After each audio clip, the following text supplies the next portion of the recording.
Allah berfirman kepada Rasulullah sallallahu alaihi wasallam, "Wa dzakkirhum bi ayyamillah." Ingat-ingatkanlah mereka, peringatkanlah kepada mereka, sampaikanlah kepada mereka tentang hari-hari Allah. Ayat ini menurut para guru, para kiai, para ulama, asbabun nuzulnya berkaitan dengan perintah Allah kepada Rasulullah sallallahu alaihi wasallam untuk menyampaikan kepada umat agar dia mengingat satu peristiwa pada zaman Nabiullah Musa alaihissalam, bahwa salah satu kisah yang dialami oleh Nabiullah Musa bersama umatnya kala itu, dia bisa membelah lautan dengan mukjizat Allah Subhanahu wa taala. Itu adalah merupakan hari di mana Allah menunjukkan keagungannya. Ingatkanlah umat tentang peristiwa di zaman itu, bahwa terbelahnya lautan adalah salah satu tanda kebesaran dan keagungan hari-hari Allah Subhanahu wa ta'ala. Akhirnya Musa bisa melewati lautan merah. Lalu di tengah perjalanan, umat-umat yang mengikuti Nabi Musa juga tiba-tiba kehausan, ibu. Dan dia mengatakan kepada Musa, "Ya Nabiullah Musa, kami haus, kami ingin minum. Mintalah kepada Tuhanmu ya Musa." Apa yang terjadi? Nabiullah Musa memukulkan tongkatnya kepada batu dan keluarlah 12 mata air yang diminum oleh umatnya pada saat itu. Apa itu, Bu? Wa dzakkirhum bi ayyamillah. Ingatkanlah mereka tentang hari-hari Allah, di mana Allah menunjukkan keagungan dan kebesarannya. Peristiwa yang dialami oleh Nabiullah Yusuf alaihissalam ketika dia jauh dan lama pergi meninggalkan orang tuanya, tiba-tiba datang dan bertemu dengan orang tuanya Yakub alaihissalam, dan dia mendapati ayahnya dalam keadaan buta. Lalu Nabiullah Yakub mengambil bajunya anaknya Yusuf. "Ya Yusuf, berikan bajumu kepada saya, nak." Diambil bajunya, diusapkan kepada matanya, dan mukjizat Nabi Yusuf yang diberikan Allah kepadanya, di saat baju Nabi Yusuf diusapkan ke mata ayahnya, seketika mata ayahnya bisa melihat. Apa itu, Bu? Tanda di mana Allah menunjukkan keagungannya. Wa dzakkirhum bi ayyamillah. Tiba-tiba malaikat Jibril datang kepada Yusuf dan Yakub alaihissalam. Bertanyalah malaikat Jibril kepada keduanya, "Ya Nabiullah Yusuf, Nabiullah Yakub, hari ini adalah hari yang begitu menggembirakan bagimu. Saya ingin bertanya kepadamu ya Yusuf, kalaulah Allah memberikanmu kesempatan untuk berdoa kepada Allah, maka apa yang akan kau minta kepada Allah pada hari ini? Apa yang akan kau mohonkan kepada Allah pada hari ini ya Yakub, ya Yusuf?" Apa dibilang Yusuf, ibu? Nabi Yusuf mengatakan, "Kalaulah aku diberikan kesempatan oleh Allah untuk memohon kepada Allah pada waktu ini, maka tidak akan ada yang aku minta kepada Allah kecuali aku memohon agar aku ditakdirkan menjadi umatnya Rasulullah sallallahu alaihi wasallam." Yang ketiga, peristiwa yang dialami oleh Nabiullah Yunus alaihissalam ketika dikeluarkan dari ikan hiu. Apa itu? Itu juga peristiwa di mana Allah menunjukkan keagungannya. Lalu saya ingin bertanya kepada kita, ibu dan bapak sekalian, adakah peristiwa yang paling agung, yang lebih besar, yang lebih layak untuk diingat, diperingati dan dirayakan selain peristiwa lahirnya Nabi Muhammad sallallahu alaihi wasallam? Setiap tahun kita memperingati peringatan Muharram. Kita setiap tahun memperingati hari Yaumul Asyura. Setiap tahun kita memperingati Isra wal Mi'raj. Setiap tahun kita memperingati nuzul Quran, Ramadan, di mana di dalamnya ada peristiwa turunnya Lailatul Qadar. Dan di akhir Lebaran kita juga merayakan satu peristiwa agung yang indah, yakni Hari Raya Idul Fitri dan Hari Raya Idul Adha. Saya ingin bertanya kepada kita ibu-ibu sekalian, apakah akan ada Muharram? Apakah akan ada Isra wal Mi'raj?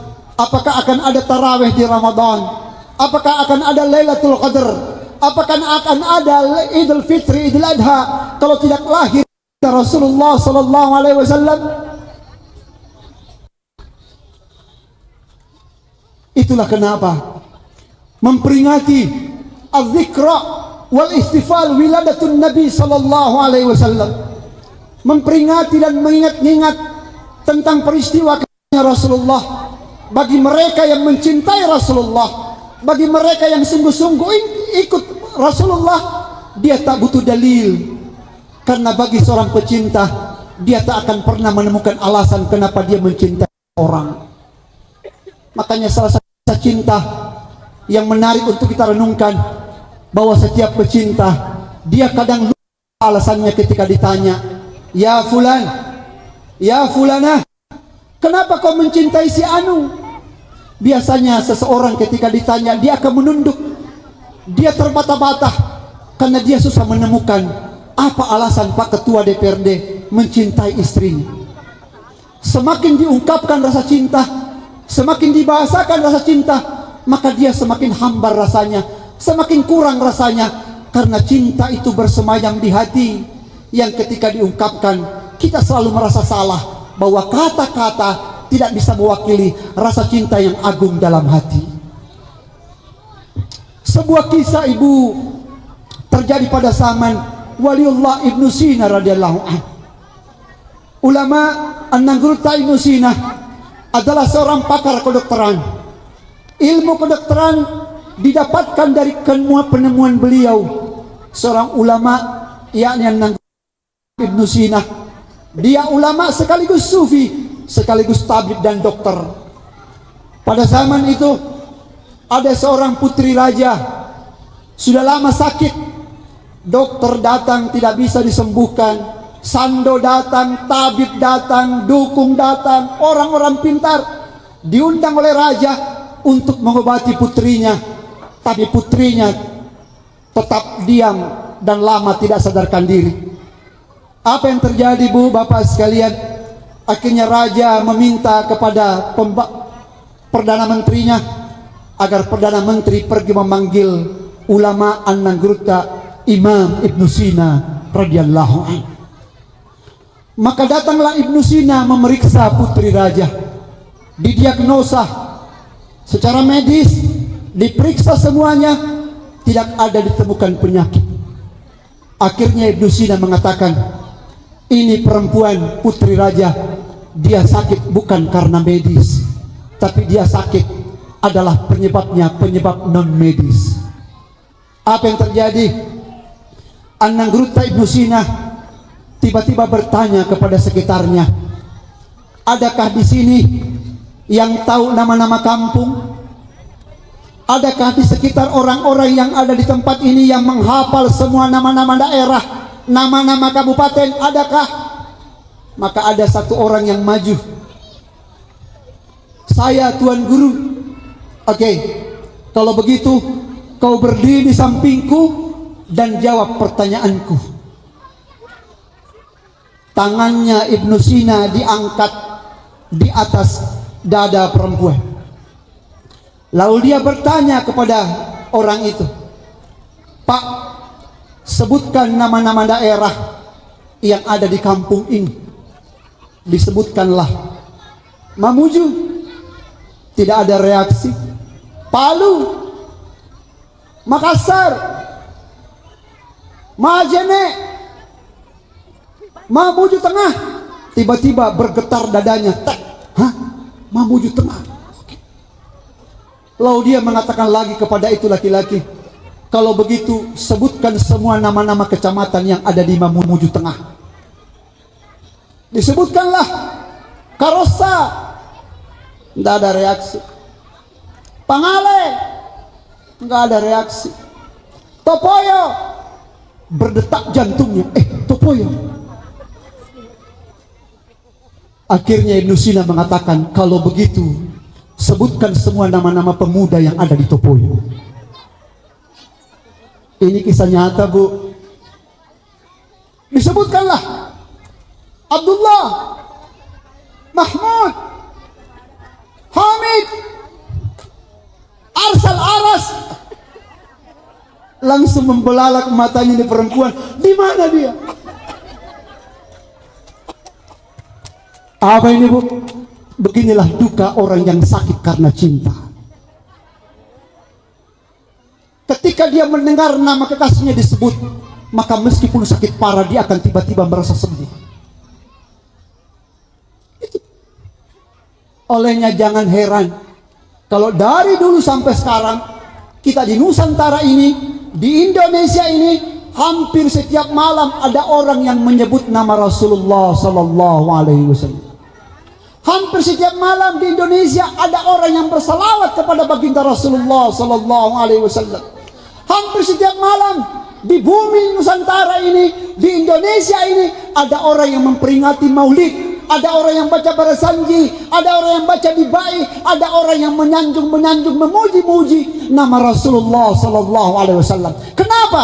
Karena di Nusantara ini ada orang-orang yang di hatinya ada cinta kepada Rasulullah Sallallahu Alaihi Wasallam. Bu, dengar, Bu?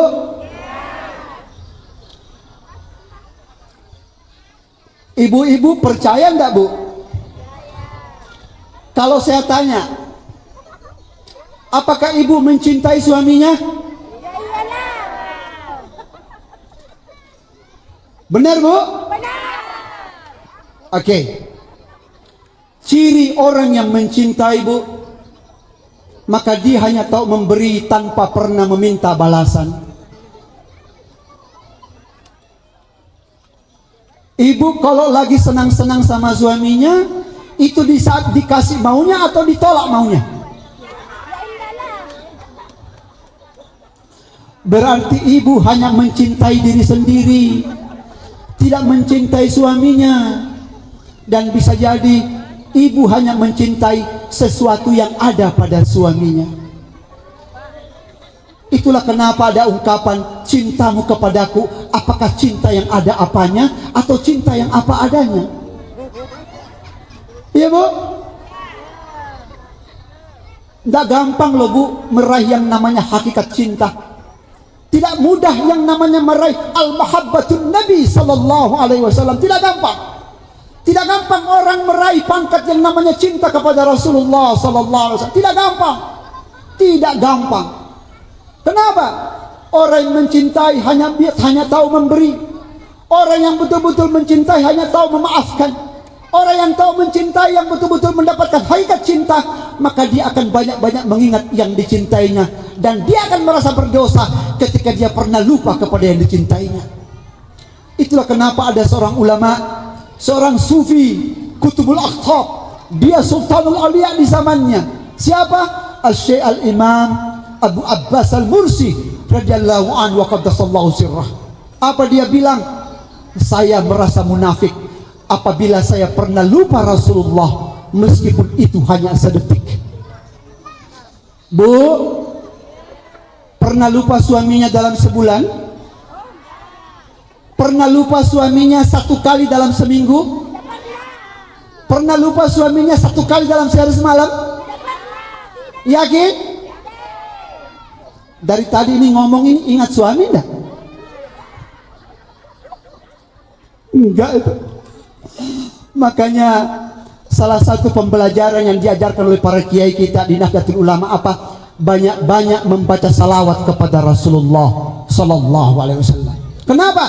Karena kalau kita belum punya cinta, maka yang kita lakukan adalah banyak-banyak menyebut namanya. Makanya kalau ada anak muda yang mulai jatuh suka kepada seorang perempuan, apa yang paling pertama dicari? Namanya. Dihafal-hafal namanya, dimasukkan di Google, lalu dia searching ini orang siapa sih sebenarnya? Dicari Facebooknya, dicari IG-nya, dicari TikToknya dan sebagainya. Kenapa? Dia mulai tumbuh benih cintanya, sehingga dia selalu ingin memandang dan menyebut-nyebut nama kekasihnya. Makanya Bu, jangan heran, Rasulullah sallallahu alaihi wasallam bersabda, "Man shalla alayya salatan wahidah." Barang siapa yang bersalawat kepadaku satu kali, sallallahu alaihi asyara, maka Allah bersalawat kepadanya 10 kali. Dulu di zaman Salahuddin Al-Ayyubi, ini panjang, sudah panjang atau belum ini Bu? Lanjut atau berhenti? Bilang ya Bu ya. Ada dulu kisah, dia orang terpandang di kampungnya. Dia orang yang sangat kaya raya. Setiap tahun dia memperingati maulid di rumahnya. Dia undang semua orang datang, dan setiap kali dia pulang dikasih barakah dan dikasih hadiah amplop. Itu dulu orang kaya sekali. Kalau acara-acara lain, maka dia suruh karyawannya, dia suruh anak buahnya, dia suruh stafnya pergi belanja. Acara nikahan, acara-acara apa, pergi belanja nak, pergi ke pasar nak, pergi beli. Dia menyuruh. Tetapi kalau acara maulid, acara peringatan kelahiran Rasulullah, dia tidak pernah menyuruh orang lain. Dia tidak pernah menyuruh anak buahnya. Dia sendiri yang pergi belanja di pasar, meskipun dia orang terpandang dan dia orang yang kaya raya. Ditanya para penjual di pasar, "Pak, kenapa mesti kita yang pergi ke pasar belanja? Padahal banyak anak buah tak, banyak karyawan tak. Kenapa mesti kita Pak yang pergi capek-capek ke pasar beli telur, beli tiri, beli songkol, beli buah-buah, beli kue-kue? Kenapa?" Apa Bapak ini bilang?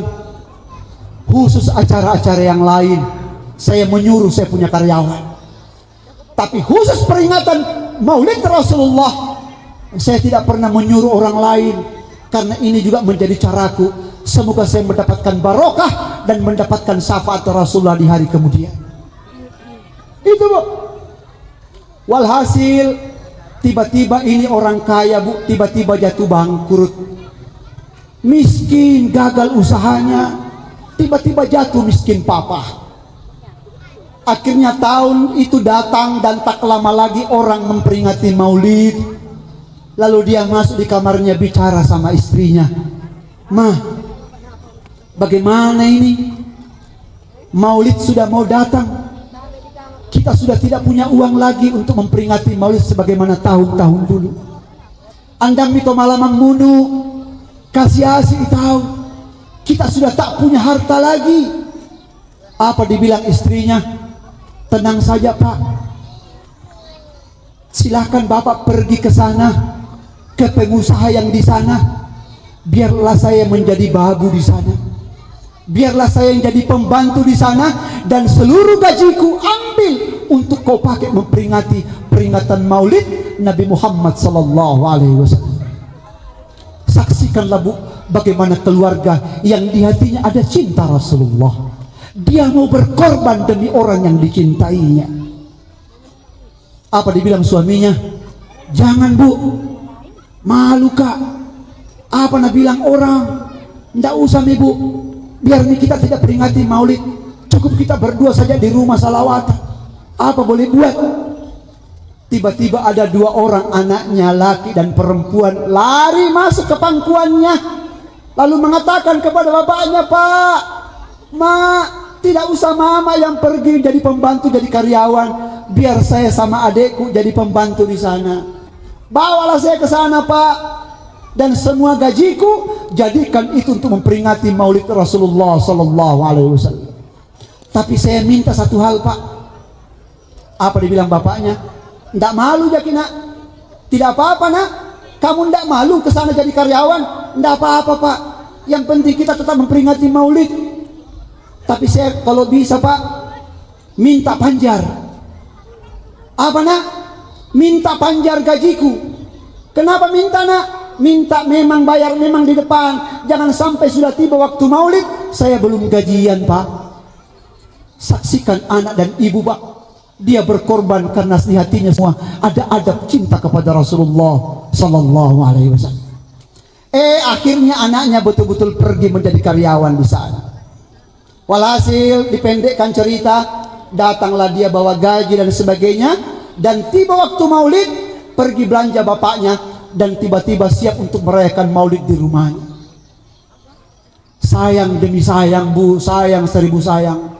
Tidak ada lagi tetangganya yang mau datang menemaninya maulid.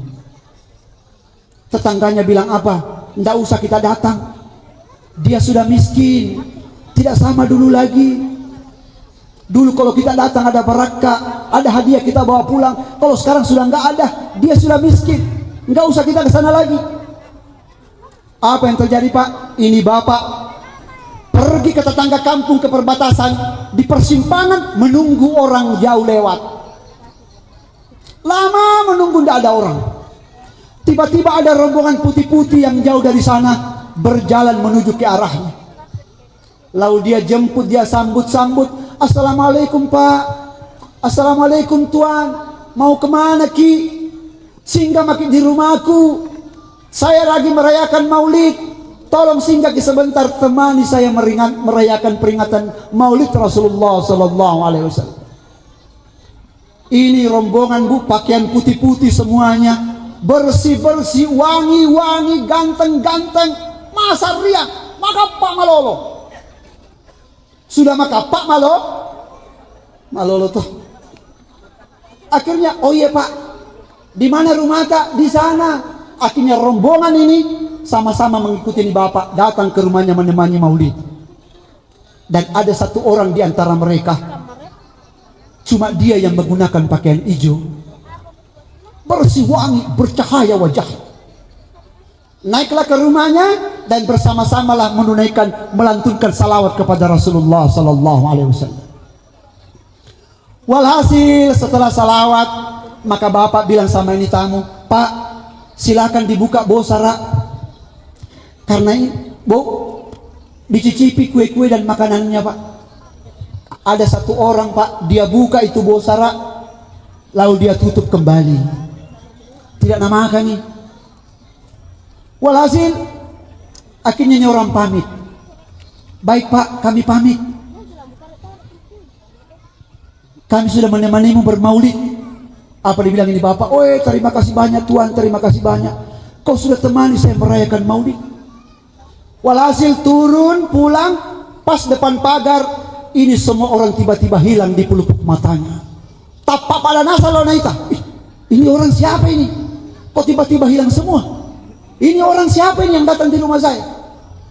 Ada satu orang yang tinggal di sampingnya pakaian putih-putih. Lalu dia kok, Pak, jangan kaget. Siapa tadi itu orang Pak? Apa nak bilang ini orang yang datang tadi itu semua yang menemani maulid adalah semuanya malaikat dikirim oleh Allah kepadamu karena di hatimu ada cinta kepada Rasulullah untuk menemanimu memperingati kelahiran Rasulullah sallallahu alaihi wasallam. Walhasil akhirnya ini bapak tuan yang satu pamit nih juga. Saya pamit juga Pak, pamit, hilang juga di pelupuk matanya. Akhirnya ini bapak naik ke rumahnya, lalu dipanggil istrinya, Bu, sini ke Bu. Datang ibunya, dilihat bosara utuh. Pak, kenapa nggak ada yang makan? Jangan maki, diam-diam maki Bu. Yang tadi itu datang bukan orang biasa Bu. Silakan. Akhirnya bapak ini bilang, biar kita yang makan ini kue-kue dan sebagainya. Dibuka bosara, tidak ada lagi kue di situ Bu. Tidak ada lagi telur. Tidak ada lagi songkolo, tidak ada lagi apa segala macam. Apa? Semua hidangan telah berganti menjadi emas batangan Bu. Apa? Inilah salah satu anugerah dan kemuliaan keagungan bahwa Allah akan memberimu sesuatu yang di luar dugaan, kejadian yang luar biasa apabila di hatimu ada cinta kepada Rasulullah sallallahu alaihi wasallam. Sehingga malam ini di Masjid Al-Arsal ini kita berkumpul bersama dalam naungan keberkahan Jamiah Nahdlatul Ulama bersama guru-guru kita, para kiai-kiai kita, para anang guru kita. Apa tujuan kita? kita juga ingin mendapatkan cinta untuk mencintai Rasulullah sallallahu alaihi wasallam. Ini hari Bu, tanggal 10 November. Ini hari adalah hari pahlawan. Hari pahlawan diperingati enggak Bu? Diperingati? Kenapa diperingati? Karena hari pahlawan adalah hari di mana Allah menunjukkan kebesarannya yang membuat negeri ini bisa melawan penjajah. Di negeri ini banyak hari-hari besar. Ada hari pendidikan nasional, ada hari pahlawan, ada hari ibu, ada hari Bayangkara, ada hari TNI, banyak hari-hari. Lalu saya ingin bertanya kepada kita, Bu, apakah hari-hari yang tadi bisa kita peringati kalau tidak ada hari kemerdekaan? Bisa Bu? Makanya kalau acara agama begini, biasanya yang hadir cuma umat Islam. Acara ibu-ibu, peringatan hari ibu, biasanya yang hadir cuma ibu-ibu. Acara Bayangkari, biasanya cuma bapak polisi, ibu polisi. TNI, biasanya cuma TNI yang semarak. Tapi kalau acara peringatan kemerdekaan Republik Indonesia, apapun agamanya, apapun sukunya, apapun kelaminnya, semua semarak dari desa sampai istana merayakan peringatan kemerdekaan Republik Indonesia. Sebagai penutup untuk kita semuanya, saya pernah bertanya kepada guru saya, "Guru, kira-kira amalan apa yang paling pokok yang perlu selalu saya amalkan, Guru?" Apa dia bilang? Banyak-banyak membaca salawat kepada Rasulullah sallallahu alaihi wasallam. Setiap kali ada susah Bu, baca salawat kepada Rasulullah. Setiap kali sakit anak tak, baca salawat kepada Rasulullah sallallahu alaihi wasallam. Setiap kali susah bayar utang, baca salawat kepada Rasulullah sallallahu alaihi wasallam. Dan setiap kali mendapatkan nikmat dari Allah, mendapatkan hadiah, mendapatkan rezeki, maka jangan lupa perbanyak membaca salawat kepada Rasulullah sallallahu alaihi wasallam. Sebagai penutup untuk kita semuanya, ada satu kisah yang mungkin penting untuk kita renungkan. Saya banyak kisah-kisah ini Bu. Apa kisahnya? Ada seorang walia perempuan namanya Sayyidatuna Rabi'atul Adawiyah radhiyallahu anha. Ini kisah sebagai penutup juga menggambarkan tentang apa cirinya orang yang mencintai. Ini Ananggeruta Rabi'ah sampai meninggal Bu tidak menikah. Kenapa tidak menikah? Karena di hatinya hanya ada satu cinta. Dia hanya cinta kepada Allah dan Rasulullah sallallahu alaihi wasallam. Tiba-tiba ada bapak seorang laki-laki datang kepadanya. "Ya Rabi'ah, aku mencintaimu. Aku jatuh hati kepadamu. Aku menyukai kesolehanmu. Aku menyukai kelemah lembutanmu. Dan aku ingin menikah denganmu." Apa dibilang Rabi'ah? Tuan, saya punya adik, seorang perempuan. Dia lebih cantik dari saya. Dia lebih soleha dari saya. Dia lebih lembut dari saya. Dan dia lebih indah dari saya. Dan dia juga lebih muda dari saya. Dan perempuan itu sekarang sedang berdiri di belakangmu.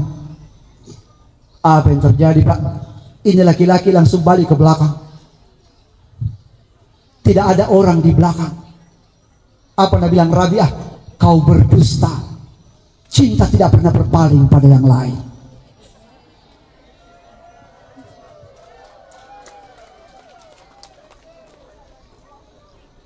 Orang yang di hatinya sudah ada cinta kepada Rasulullah, maka sepanjang hari-harinya akan selalu ingat Rasulullah sallallahu alaihi wasallam. Orang yang di hatinya sudah ada rindu kepada Rasulullah, maka tak ada hari dan malam yang dia lewatkan tanpa bersalawat kepada Rasulullah sallallahu alaihi wasallam. Semoga kita semua yang hadir di sini di Masjid Al-Arsal ini, kita tidak mati, tidak menghadap Allah sebelum. Semoga kita terpilih menjadi orang-orang yang juga diisi hatinya oleh Allah, memiliki cinta dan rindu kepada Rasulullah sallallahu alaihi wasallam. Karena apabila ada orang yang di hatinya sudah ada cinta kepada Rasulullah, meskipun itu sedikit saja, maka itu sudah cukup menjadi tiket untuk mendapatkan syafaat Rasulullah sallallahu alaihi wasallam. Kita sudah susah ketemu Rasulullah, kita susah memandang wajah Rasulullah, tapi Rasulullah memberikan satu petunjuk. Apa itu? Al ulama warasatul anbiya. Ulama adalah pewaris Nabi, sehingga ada hikmah yang selalu mengingatkan, kalau kau ingin menyaksikan Rasulullah, maka datanglah kepada ulama, datanglah kepada para kiai, datanglah kepada para anak guru. Cintailah ulama, cintailah anak guru kita, cintailah kiai-kiai kita, karena mereka adalah orang-orang yang ditakdirkan oleh Allah mewarisi apa yang diajarkan oleh baginda Rasulullah sallallahu alaihi wasallam. Sekali lagi, mari kita sama-sama berdoa, semoga Mamuju Tengah ini senantiasa aman dan damai, semakin baik dan semakin maju, semakin sejahtera, semakin sentosa warganya, dan dijauhkan dari bala dan segala mara bahaya. Kita juga doakan Sulawesi Barat kita, Indonesia kita, negara yang kita cintai, senantiasa menjadi kampung, negeri, tanah air yang aman, tanah air yang senantiasa pemerintahnya dan umaranya, ulamanya dan pemimpinnya senantiasa bersatu padu untuk membangun dan merawat kejayaan agama, bangsa dan negara. Lebih dan kurangnya mohon dimaafkan. Sekian dari saya, wallahul muwaffiq ila aqwamit thariq. Wassalamualaikum warahmatullahi wabarakatuh.